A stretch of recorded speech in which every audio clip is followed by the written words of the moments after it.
जय श्री कृष्णा दोस्तों आज की इस वीडियो में हम आपको बताएंगे कि पूरे महाभारत के युद्ध के दौरान द्रौपदी कहाँ रहती थीं और कुंती एवं गांधारी क्या करती थीं।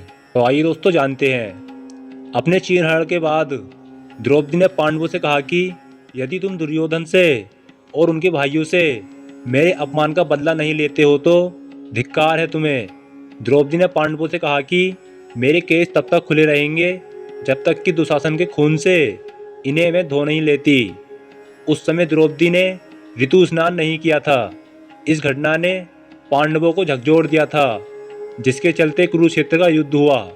सवाल यह है कि युद्ध के समय द्रौपदी कहाँ रहती थीं और कुंती एवं गांधारी क्या करती थीं।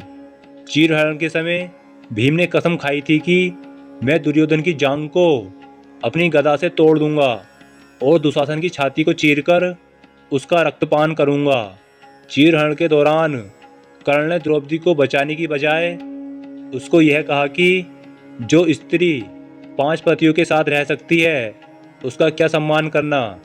यह बात द्रौपदी को ठेस पहुंचा गई और वह हर समय अर्जुन को कर्ण से युद्ध करने के लिए उकसाती रही।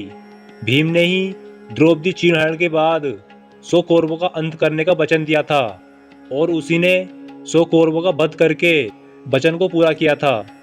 महाभारत युद्ध के 14वें दिन भीम ने ही चीरहरण करने वाले उस दुशासन का वध करके उसके सीने का रक्त द्रौपदी को केश धोने के लिए दिया था।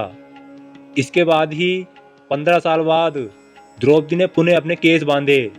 जब महाभारत का युद्ध चल रहा था तब संपूर्ण युद्ध के दौरान द्रौपदी दिन भर पांडवों के शिविर में ही रहकर उनका इंतजार किया करती थी।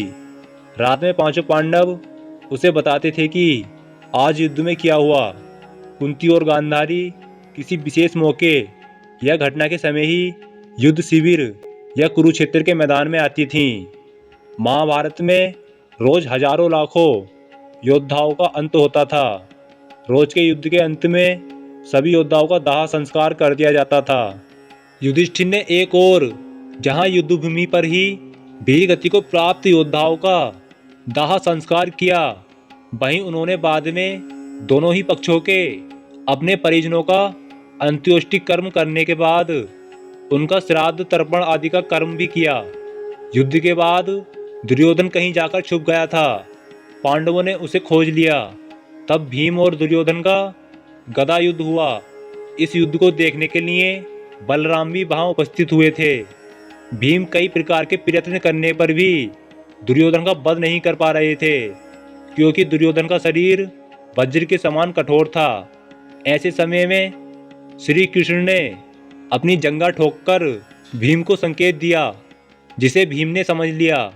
तब भीम ने दुर्योधन की जंघा पर प्रहार किया और अंत में उसकी जंघा उखाड़कर फेंक दी। बाद में दुर्योधन की मृत्यु हो गई।